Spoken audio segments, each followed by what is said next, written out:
이 종려주일은 예수님이 예루살렘을 입성할 때 많은 군중들이 종려나무 가지를 꺾어서 그리고 예수님을 환영했다. 그래서 종려주일이라. 이 종려나무는 제주도 가면 참 많이 볼 수 있습니다. 그리고 그래서 이 뒤로부터 유대교에서는, 교회에서는 종려나무를 축복하고 그것을 서로 나눠 가지고 분배하기도 하고 여러 가지 행사에 예배에 사용하기도 하는 그러한 것이 되었지요. 그리고 또 예수님이 이제 생전에 예루살렘에도 여러 번 다녔지만 이제 오늘 이 종려주일은 마지막 이제 입성입니다. 다시 말하면 예수님 십자가 죽음을 앞에 두고 예루살렘 입성하기 때문에 보통 때 들어갈 때와 다르기 때문에 특이한 우리 현상입니다. 그래서 예수님이 입성하실 때 오늘 본문에 보면 낙이 새끼를 타고 입성하는 참 우스꽝스러운 모습이 나타납니다.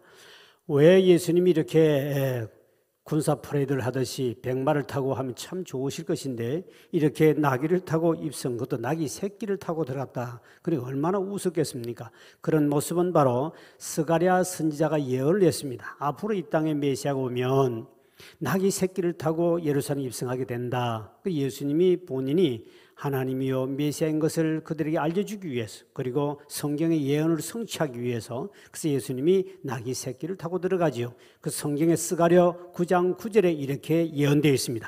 시작. 시온에 따라 크게 기뻐할지어다. 예루살렘에 따라 절거에 부를지어다. 보라, 내 왕이 내게 임하시나니 그는 공의로우시며 구원을 베푸시며 겸손하여서 나귀를 타시나니 나귀의 작은 것 곧 나귀 새끼니라. 그분은 겸손하셔서 그렇다. 오늘 많은 왕들은 자기 권위와 군사력과 어떠한 무기를 가지고 세계를 정복하고 자기 힘을 과시하지만 우리 주님은 만왕의 왕이신데도 불구하고 그분은 그런 한 것을 나타내지 않고 오직 겸손하셔서 나귀 새끼를 타고 입성하는 모습이 나타납니다.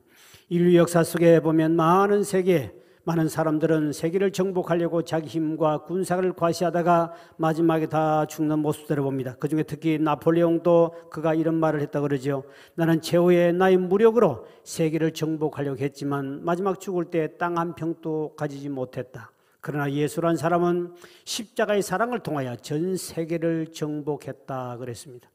오늘 저와 여러분이 이처럼 이 세상에 사는 많은 사람들은 서로 겸손한 사람을 미덕으로 여기지 않고 오히려 서로가 교만하려고 그러고 겸손한 사람을 무시하는 그런 현대인들을 우리에게 주는 교훈이 될 수 있습니다. 오늘 우리는 2000전에 예수님이 예루살렘 입성했을 때 어떻게 해서 그 예루살렘 입성하게 되었는가? 이 말은 오늘 저와 여러분들이 어떻게 하면 우리 교회와 우리의 마음속에 우리의 삶 속에 예수님을 입성함으로 말미암아 함께 동행할 수 있느냐는 이런 것을 우리가 생각해 볼 수 있습니다.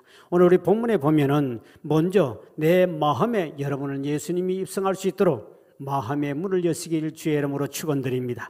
성경의 계시록의 3장 22절에 보니까 20절에 볼지어다 내가 문 밖에 서서 두드린다. 누구든지 내 음성을 듣고 문을 열면 주님은 내 속에 들어와서 함께 먹고 마시리라 그랬습니다. 그러니까 첫째, 우리가 신앙생활할 때 마음의 문을 열지 않으면 우리 주님은 인격적인 하나님이시오 왕이시오 그분은 구원자이기 때문에 우리 마음의 문을 열어줘야 우리가 옵니다. 내가 예수를 영접해야 우리가 오시지 강압적으로 하지 않는다는 겁니다. 왜? 인격적인 하나님이시기 때문에. 그래서 우리가 오늘날 또 먼저 이 세상에 안 믿는 사람들은 마음의 문을 안 여니까 그들은 구원을 못 받습니다. 오늘 우리 모두에게 마음의 문을 여시기를 주의 이름으로 축원드립니다. 마음을 활짝 열고 주님을 영접하며 주님 마음껏 우리가 맞이하는 영접해야 돼. 그래야 영접하는 자 곧 그 이름을 믿는 자들에게 하나님의 자녀가 되는 권세를 주셨다. 요한복음 1장 12절에 말씀하셨습니다. 그래서 우리는 이 마음의 문을 열고 닫고 이 마음의 문은 바깥에서 열 수 있는 것이 아니라 반드시 내가 열어줘야만이 이 마음의 문이 열립니다. 성도여 문을 열어라 권사도 문을 열어라 오 주님 찾아오셨네 성도여 문을 열어라. 마음의 문을 활짝 열고 주님을 영접할 때 주님이 내 심령 속에 들어오면 주님을 통하여 내가 심령 천국을 이룰 줄 믿으시길 바랍니다. 그 예수님을 우리의 마음, 우리 가정에다가 모시면 가정 천국을 이루는 것이죠. 내 주 예수 모신 곳이 그 어디나 하늘나라 예수님이 있는 곳이 바로 그것이 천국이 될 줄 믿으시길 바랍니다. 그 다음에 우리는 예수님을 어디 모셔야 됩니까? 우리 교회에 예수님이 입성할 수 있도록 우리가 준비를 해야 됩니다. 예수님이 예루살렘에 들어가자마자 제일 먼저 간 곳이 어딘 줄 압니까? 예루살렘 성전 교회 먼저 갔습니다. 그 교회 갔더니 물건 파는 사람들, 이런 사람을 다 버버리고 다 쫓아내버리고 성전을 깨끗하게 청소하는 모습이 나타납니다. 오늘날 또 교회는 주님이 들어갈 만한 교회가 있고 들어가지 못하는 교회가 있습니다. 성령이 임재하는 교회가 있고 성령이 떠나간 교회가 있습니다. 죽은 교회가 있고 영적으로 살아있는 교회가 있습니다. 그는 바로 뭐냐? 주님이 그곳에 함께하느냐 안 하느냐에 따라 차이가 다릅니다.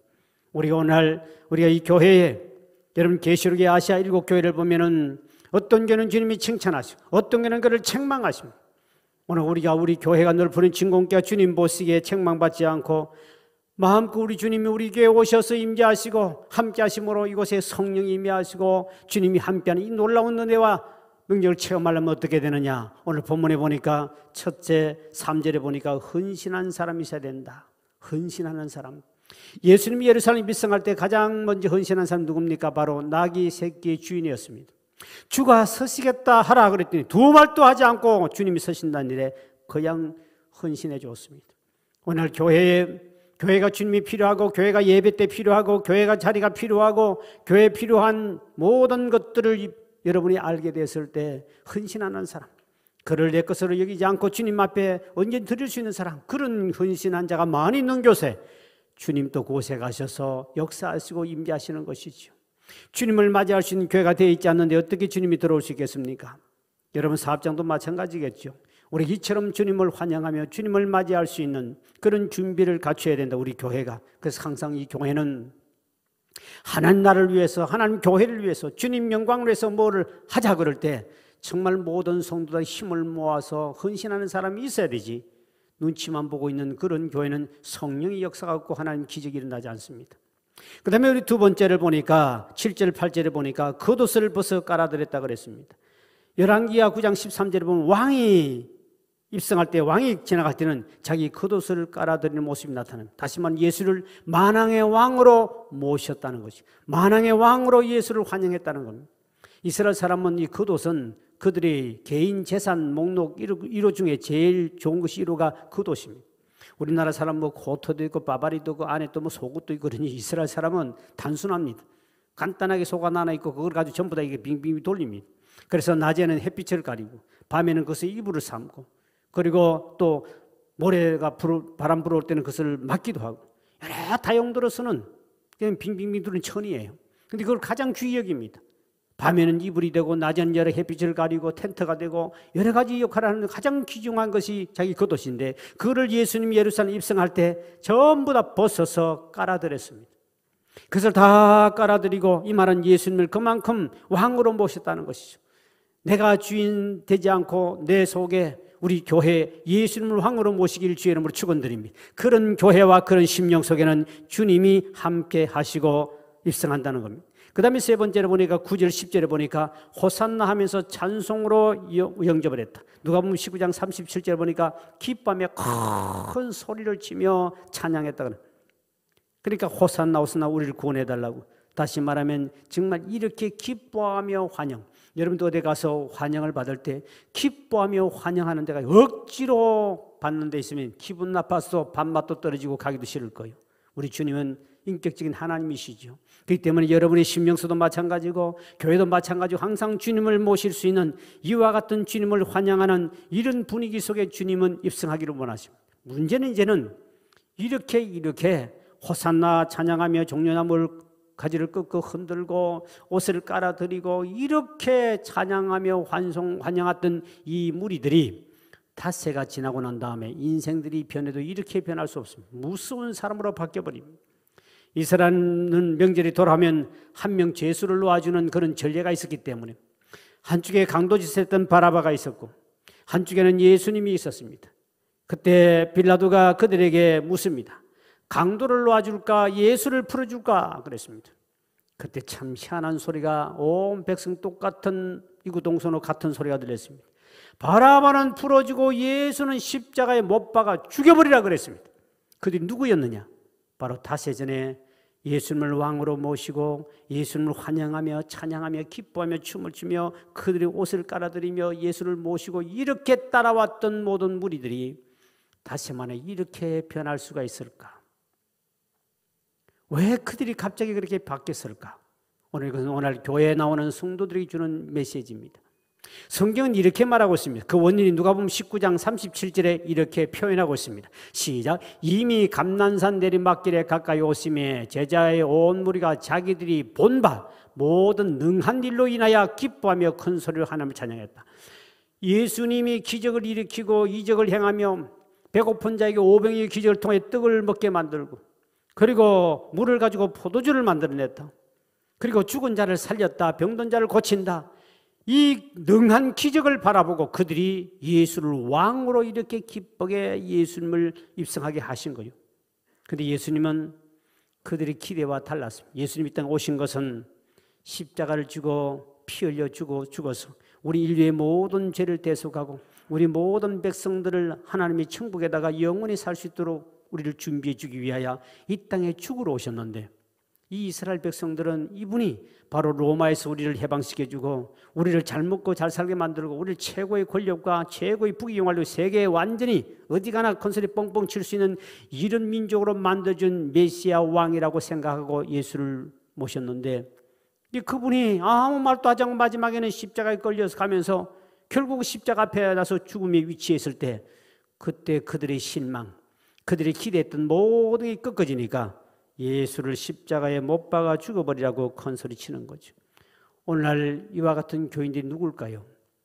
자기가 예수를 믿는 목적이 바로 예수님과 그 방향에 달았을 때 일어나는 현상들입니다.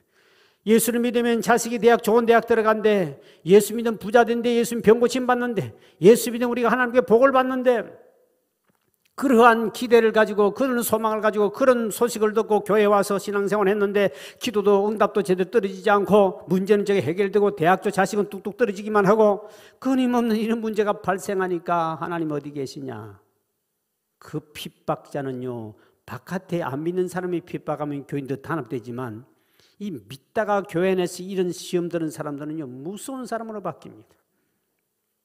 예수고 교회고 뭐고 다 없애버리려고 하는 아주 무서운 악당으로 바뀌어버립니다. 그리고 교회 와가지고 뭔가를 자기의 어떤 자존심이 상한다든지, 교회 와서 무슨 문제 피해를 받다든지, 교회 가서 무슨 내가 장로하면 되려고 했더니 장로에 떨어졌다든지, 권사들은 권사에 또 미역국 먹고 떨어졌다든지 뭐 이래버리면 갑자기 사나운 사람으로 바뀌어가지고 언제 내가 거룩한 사람이었냐는 식으로 밖에서 교회를 박해하고 혼란을 일으키고 교회를 분쟁을 일으키고 엄청난 문제를 일으키죠. 그 인간은 원래부터 오지 말아야 할 사람이었습니다. 그러면 갑자기 사나워집니다. 이 사람 쳐다보세요. 갑자기 사나울 인간인가 참 쳐다봐 보십시오. 마스크를 끼니까 거룩해 보이고 대단해 보입니다. 말도 하지 않고 뭐 아이고 이렇게 참 착한 분이 어디 계시냐. 여러분의 소원이, 여러분의 문제가 생겼을 때 그것이 해결되지 않아 보세요. 갑자기 사나워져 가지고 목사도 욕을 하고 뭐 온천지 문제를 일으켜 갑니다. 이 오늘날 보십시오. 이게 자기 목적이 이루어지지 않았을 때 이런 문제가 발생하는 거죠. 이런 문제가 발생합니다.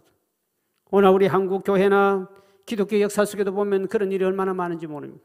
자기의 의를 세우고 자기의 무슨 주장을 강하게 만들고 이래서 교회가 깨지고 교파가 나눠지고 다 이런 죄를 지은 사람이 누군지 압니까? 제일 많이 지은 사람은 죄를 지은 목사들입니다.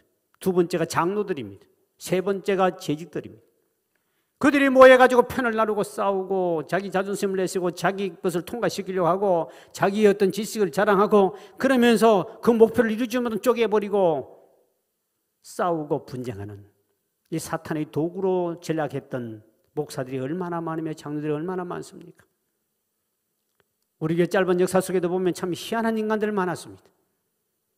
그래 자기 일을 이루지 못하면 그만 교회를 혼란케 만들고 온 천지 시끄럽게 만들고 뭐 우리 교회 역사 속에 이런 일이 한두 번 있었겠습니까?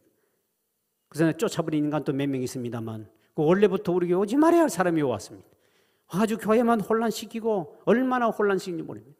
오늘 우리 사랑하는 성도 여러분, 예수님이 오신 목적이 바로 뭡니까? 예수님은 우리 믿는 목적이 바로 뭡니까? 그분은 우리 죄를 위해서 십자가에 돌아가셨고 우리를 죄에서 구원하기 위해서 예수님 오신 거예요. 그렇기 때문에 우리가 주님 앞에 받은 이 은혜, 그 은혜만 감사하고 영원히 잊지 않고 살아가야 되는 것이지 그 이상 우리가 뭘 기대가 안 되면 예수님을 다시 십자가에 못 박는 일이 벌어지기 때문에 우리는 주께 구원받은 그 은혜를 끝까지 잊지 않길 주의 이름으로 축원드립니다. 이스라엘 백성들이 가나안 땅에 들어갔을 때와 들어가기 전에도 하나님이 자주 신신부탁한 말이 있습니다. 너희들이 가나안 땅에 들어가 잘 먹고 잘 살 때 내가 너희를 애굽에서 인도한 나 여호와를 기억하라. 내가 너희를 애굽에서 내가 너희를 인도한 것을 기억하라. 이스라엘 백성은 과거를 잊어먹습니다. 과거에 그들은 노예 생활하고 국가도 없고 그는 종살이 하던 430년 동안 노예 생활하던 그들을 하나님이 그들을 구원시켜서 가나안 땅에 오게 했는데 그 은혜를 깜빡 잊어먹어버리고 그렇게 사니까 주님이 늘 걱정하기를 주의 종을 통하여 선지자를 통해 하신 말씀이 과거에 애굽이 뭡니까? 우리가 믿기 전의 모습 아닙니까? 사탄 마귀가 왕노릇한 곳이 아닙니까? 그 있을 때 네가 이렇게 구원받은 지금 구원받은 너 자신이 옛날에 어떤 신분이었는가를 생각하라. 그때 그곳에 건져준 분은 바로 예수요 하나님이시라는 것을 기억하라. 그러나 한 가지 잊지는 말아라. 죄인 된 우리를 구원하신 여호와를. 우리는 죽는 그날까지, 주님 오신 그날까지 여러분 어떤 일이 있어도 다시 예수를 십자가에 못 박지 않고 그분을 배신하지 아니하고 나를 구원하신 그 은혜를 잊지 않길 주의 이름으로 축원드립니다. 우리가 왜 성찬식을 합니까? 예수님이 십자가에 돌아가신 그 은혜를 기억하며 기념하라고 하는 거예요. 왜 자꾸 사람들이 잊어먹어버리니까. 그러니까 초대교인들은 모일 때마다 날마다 성찬식을 해서 왜? 주님의 은혜를 잊지 않기 위해서. 왜? 환난과 핍박이 있다 보니까 그만 갑자기 주의 받은 은혜를 놓쳐버리고 그만 그것을 피해서 세상과 짝하게 되고 이렇게 되기 때문에 날마다 그들은 성찬을 참여하면서 은혜를 나누며 눈물을 흘리며 날마다 안 하고는 못 견딥니다. 우리가 지금 우리 교회도 원래는 모일 때마다 성찬식 하는 것이 성경적이에요. 그런데 우리는 숫자가 많아지고 교인이 많아지고부터는 우리도 성찬식을 1년에 몇 번 못합니다. 참 마음이 아픕니다만 어떻든 이거를 좀 짧게 하지만 이 준비하는 과정과 이 얼마나 일이 많고 시간이 많이 걸린지 몰라요. 다들 다 바쁘게 사는 산업사회다 보니까 찬송도 해야 되고 기도도 해야 되고 또 말씀도 들어야 되고 하니까 초대교회는 아예 모이면 성찬식부터 먼저 합니다. 그래서 이 성찬식은 바로 은혜 받는 방편 중에 가장 귀한 은혜 받는 방편이 제일 1호가 뭐냐? 이 성찬식입니다. 설교는 은혜를 받되 설교는 들으면서 은혜 받지만 성찬은 먼저 먹으면서 은혜를 받습니다. 세상 사람들도 교제하기나 뭐 할 때 보면 음식을 먹으면서 교제가 되고요. 교회도 부흥되잖아요. 우리 교회도 보면 요즘 이제 국수를 안 샀는데 막 예배 끝나면 싹 다 빠지니까 이 썰렁해가지고 뭐 교제도 없고 하니까 이게 무슨 교회인가 할 정도입니다. 초대교회는 엄청난 교제가 뜨거웠지요. 그래서 이 성찬은 먹으면서 은혜 받는 것. 먹으면서 은혜가 좋아요. 듣기만 하면 은혜가 좋아요. 먹으면서 은혜 다 좋습니다. 먹는 거 싫어하는 사람 한 명도 없습니다. 그래서 성경에 보면은 마태복음 26장 26절에 이렇게 말씀을 하고 있죠. 시작. 그들이 먹을 때에 예수께서 떡을 가지사 축복하시고 떼어 제자들에게 주시며 이르시되 받아서 먹으라. 이것은 내 몸이니라 하시고 떡을 먹으면서 은혜를 받습니다. 이제까지 주님께서는 말씀으로만 나다가 이제는 성찬식을 이제 잡히신 첫날 밤에 성찬식을 하면서 그들에게 이렇게 성찬을 제정하면서 떡을 줍니다. 근데 이스라엘 사람은 떡은 우리나라하고 틀립니다. 우리나라는 조그만하지만 그날 던 이 방석떡이라 방석만큼 큽니다. 화덕이 큰 데가 더 구워서 나와요. 그 라면 중앙에 딱 놔두고 이거를 예수의 몸을 뜯어 먹는 거죠. 이걸 찢어 먹는 겁니다. 원래 그렇게 해야 됩니다. 근데 요즘에 우리 교회나 이런 데서는 또 코로나 때문에 비위생적이다 그래가지고 집에 찍어서 조그만 걸 드립니다만 원래는 놔두고 찢어가지고 먹으면서 예수의 몸을 찢어 먹는, 이게 예수의 몸이래. 예수님이 우리를 위해서 이렇게 찢기셨어. 그러면서 그걸 뜯어먹게 하거든. 우리 옛날에 우리 새가족 환영식 할 때는 그렇게 했습니다. 지금은 위생적인 문제 때문에 다 닦아야 되고 얼마나 일이 많은지 몰라요. 근데 그전 다 이렇게 찢어 먹었습니다. 찢으면서 은혜가 엄청나요. 그러면서 함께 울면서 주님이 이렇게 찢게 써서 이게 예수의 몸이야. 그러면서 우리는 주를 위해서 헌신해. 우리도 죽을 각오해야 되는 거야 하고 찢으면서 먹었습니다. 그래서 먹으면서 은혜 받는 것이 성찬입니다. 그 다음에 마시면서 은혜 받는 게 성찬. 세상 사람들도 술도 마시고 모두 음료수도 마시면서 커피도 마시면서 은혜 받듯이 성경에도 예수님의 피를 상징한 포도주를 마시면서 은혜를 받는 성찬식입니다. 마태복음 26장 27절의 말씀이죠. 시작. 또 잔을 가지사 감사 기도하시고 그들에게 주시며 이르시되 너희가 다 이것을 마시라. 마시면서 내려봤습니다. 이거는 예수의 피다. 우리가 성찬을 통해 포도주는 붉은 피를 상징하지만 예수의 피를 상징하는데 이거를 마시면서 이스라엘 백성들이 애굽에서 해방받을 때 문술주에다가 양의 피를 발랐을 때 재앙이 넘어갔다. 6월절이죠. 재앙이 넘어가고 이스라엘 백성을 구원했듯이 오늘 여러분이 성찬의 포도주를 마실 때 여러분의 마음의 문설주에 예수의 보혈의 피가 묻어질 줄 믿으실 바랍니다. 그러니까 우리를 누구도 건드리지 못하고 우리는 구원받은 백성이다. 다시 한번 내 마음의 문설주에 피를 바르면서 내가 주님을 통하여 구원받았고 애굽에서 구원받은 하나님의 백성이다. 이거를 다시 한번 기억하고 생각하는 것이죠. 그리고 이 성찬식은 또 눈으로 보고 은혜를 받고 또 하나는 손으로 뜯어 먹으면서 만지면서 예수의 몸을 만지면서 먹는 것이기 때문에 이만큼 성찬식만큼 큰 은혜 받는 길이 없습니다. 그래서 이 성찬을 우리가 받을 때는 이거는 일반 음식과 다릅니다. 그래서 이 성찬에 참여하는 것은 반드시 두 가지 기본 자세가 있는데 그게 뭐냐?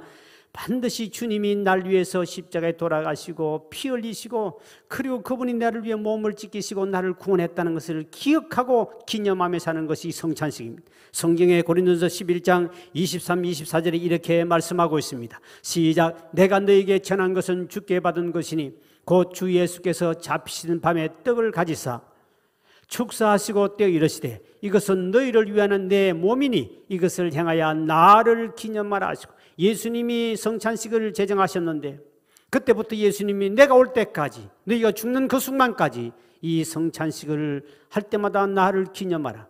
이 다시 원해보니 기억하라고 되어 있는데 주님이 십자가에서 어떻게 고난당하시며 왜 날 위해서 죽으셨는가 이거를 몸을 찢겠는가를 이거를 기억하고 그리고 주님 오신 그날까지 기념하면서 성찬식을 행하라 그랬습니다.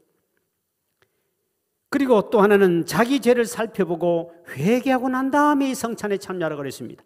성경의 고린도전서 11장 27절 28절에 이렇게 말씀하고 있습니다. 시작. 그러므로 누구든지 주의 떡이나 잔을 합당하지 않게 먹고 마시는 자는 주의 몸과 피에 대하여 죄를 짓는 것이니라. 사람이 자기를 살피고 그 후에야 이 떡을 먹고 이 잔을 마실지. 이 떡과 잔은 바로 예수님이 성찬에 나오는 빵과 바로 포도주를 말합니다. 성찬에 참여한 사람은 자기를 살펴야 된다. 자기가 죄를 지었는가 안 지었는가, 하나님 앞에 내가 바르게 살았는가 안 살았는가, 이걸 분명히 회개해야 된다. 그렇지 않으면 자기 죄를 먹는 죄가 되기 때문에 하나님 앞에 큰 죄가 되고 하나님의 심판도 때로는 받게 된다고 가르칩니다. 그러니까 일반 음식하고 이거를 아이고 나도 배가 고프니까 양빵을 좀 뜯어먹고 포도 좀 마셔야 되겠네, 이렇게 성찬에 참여하다가는 큰 화를 당한다는 겁니다. 실제로 고린도 교회는 그런 사건이 많이 일어났습니다. 성경을 찾아봅니다. 고린도전서 11장 29절 30절에 이렇게 말씀하고 있습니다. 시작. 주의 몸을 분별하지 못하고 먹고 마시는 자는 자기 죄를 먹고 마시는 것이, 성찬을 할 때 죄를 먹고 마시고. 시작. 그러므로 너희 중에 약한 자와 병든 자가 많고 잠자는 자도 작지 아니하다. 잠자는 자는 죽은 사람입니다. 그리고 약한 자, 병든 사람이 많이 생겼는데 그 뭐 때문에 병들었냐? 성찬식을 함부로 회개도 하지 않고 참여했다가 네 병을 고치지 못한 병에 걸리고 어떤 사람은 죽었도다 그랬습니다. 지금 또 하나님은 고린도 교회처럼 만약에 이렇게 주님 심판한다면 아마 성찬식에 참여 잘못했다가 죽을 사람도 많을 것 같습니다. 엄했습니다. 그만큼 이 성찬은 굉장히 중요한 거라는 거죠.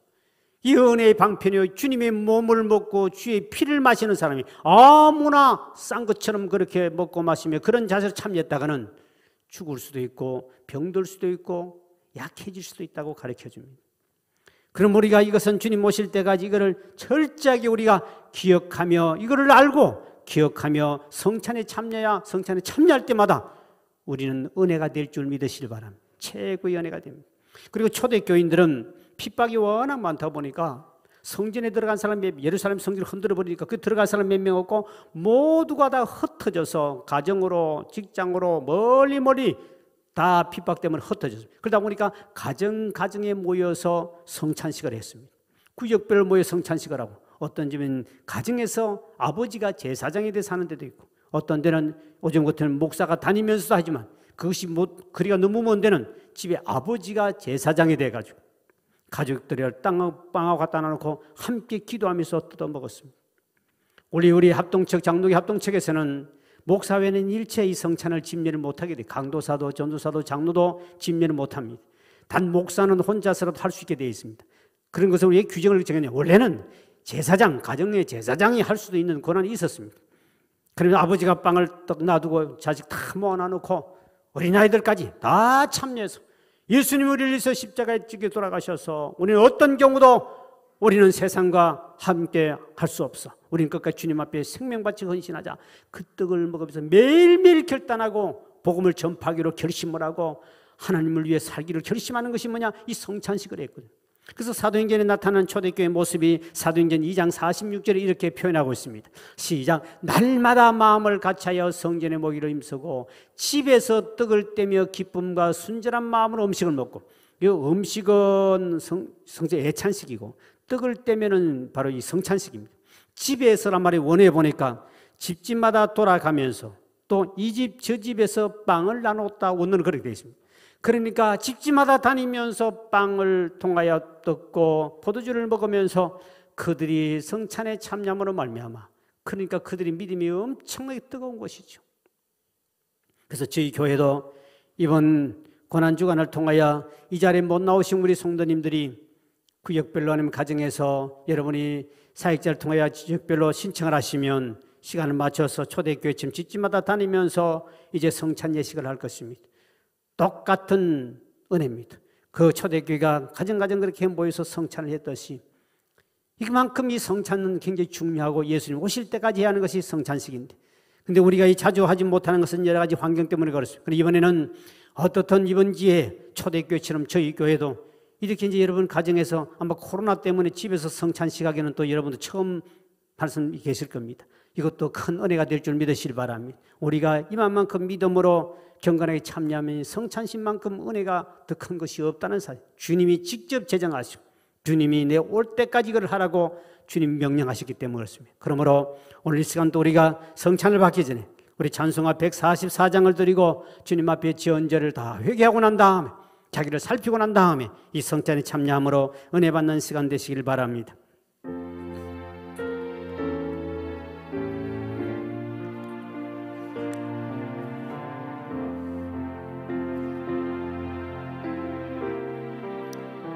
예수 나를 위하여, 예수 나를 위하여 십자가를 질 때 세상 죄를 지시고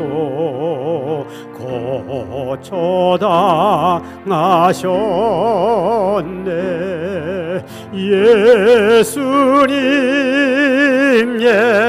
예수님, 나의 죄 위하여 보배 피를 흘리니 죄인 받으소서. 십자가를 지시면 무슨 죄가 있나. 조무지한 사람들 메시아 죽였네. 예수님, 예수님, 나의 죄 위하여 보배 피를 흘리니 죄인 받으소서. 피와 같이 붉은 죄 없느니가 없네. 십자가의 공로로 눈과 같이 되네. 예수님, 예수님, 죄 위하여 보배 피를 흘리니 죄인 받으소서.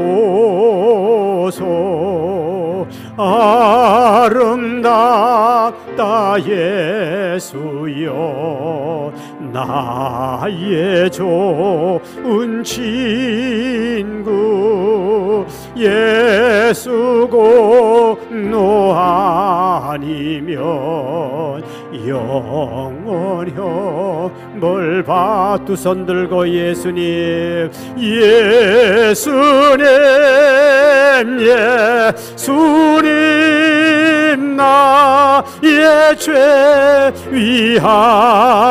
위하여 보배 피를 흘리니 죄인 받으소. 주여 한번 간절히 외치고 통성으로 기도합니다. 주여.